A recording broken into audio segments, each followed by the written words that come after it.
आप सबको जय मसीह की। आज का वचन लेवी व्यवस्था अध्याय 18। फिर यहोवा ने मूसा से कहा, इस्राएलियों से कह कि मैं तुम्हारा परमेश्वर यहोवा हूँ। तुम मिस्र देश के कामों के अनुसार जिसमें तुम रहते थे ना करना, और कनान देश के कामों के अनुसार भी जहाँ मैं तुम्हें ले चलता हूँ ना करना, और न उन देशों की विधियों पर चलना। मेरे ही नियमों को मानना और मेरी ही विधियों को मानते हुए उन पर चलना। मैं तुम्हारा परमेश्वर यहोवा हूँ, इसलिए तुम मेरे नियमों और मेरी विधियों को निरंतर मानना।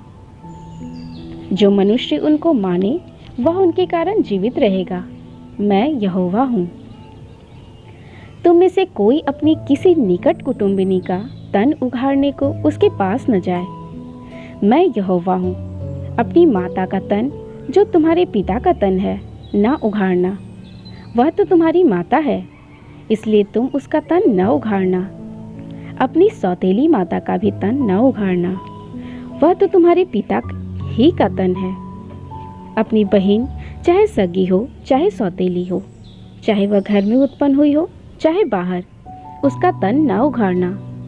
अपनी पोती या अपनी नतनी का तन न उघाड़ना। उनकी देह तो मानो तुम्हारी ही है। तुम्हारी सौतेली बहन जो तुम्हारे पिता से उत्पन्न हुई वह तुम्हारी बहन है, इस कारण उसका तन न उघाड़ना। अपनी फूफी का तन न उघाड़ना, वह तो तुम्हारे पिता की निकट कुटुंबनी है। अपनी मौसी का तन न उघाड़ना, क्योंकि वह तुम्हारी माता की कुटुंबनी है।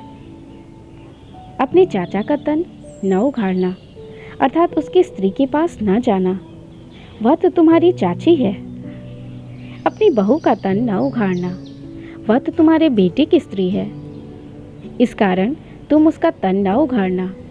अपनी भौजी का तन न उघाड़ना, वह तो तुम्हारे भाई ही का तन है।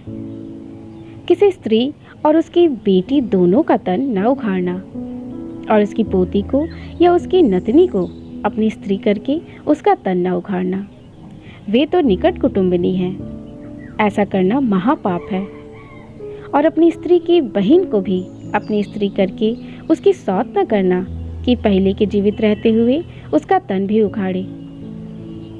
फिर जब कोई स्त्री अपने ऋतु के कारण अशुद्ध रहे तब तक उसके पास उसका तन उघाड़ने को न जाना। फिर अपने भाई बंधु की स्त्री से कुकर्म करके अशुद्ध न हो जाना। अपनी संतान में से किसी को मोलेक के लिए होम करके न चढ़ाना, और न अपने परमेश्वर के नाम को अपवित्र ठहराना। मैं यहोवा हूँ। स्त्री गमन की रीति से पुरुष गमन न करना, वह तो घिनौना काम है।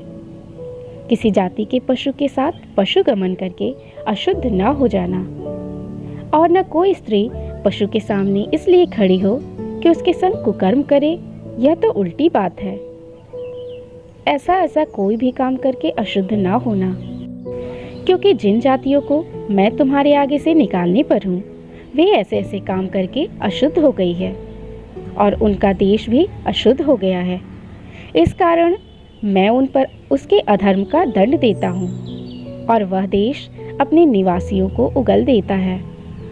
इस कारण तुम लोग मेरी विधियों और नियमों को निरंतर मानना, और चाहे देशी चाहे तुम्हारे बीच रहने वाला परदेसी हो, तुम में से कोई भी ऐसा घिनौना काम न करे, क्योंकि ऐसे सब घिनौने कामों को उस देश के मनुष्य जो तुमसे पहले उसमें रहते थे वे करते आए हैं। इसी से वह देश अशुद्ध हो गया है।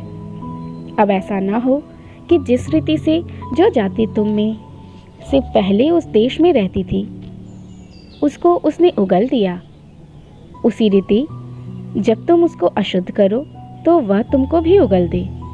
जितने ऐसा कोई घिनौना काम करे वे सब प्राणी अपने लोगों में से नष्ट किए जाएं। यह आज्ञा जो मैंने तुम्हारे मानने को दी है उसे तुम मानना, और जो घिनौनी रीतियाँ तुमसे पहले प्रचलित है उनमें से किसी पर न चलना, और न उनके कारण अशुद्ध हो जाना। मैं तुम्हारा परमेश्वर यहोवा हूँ।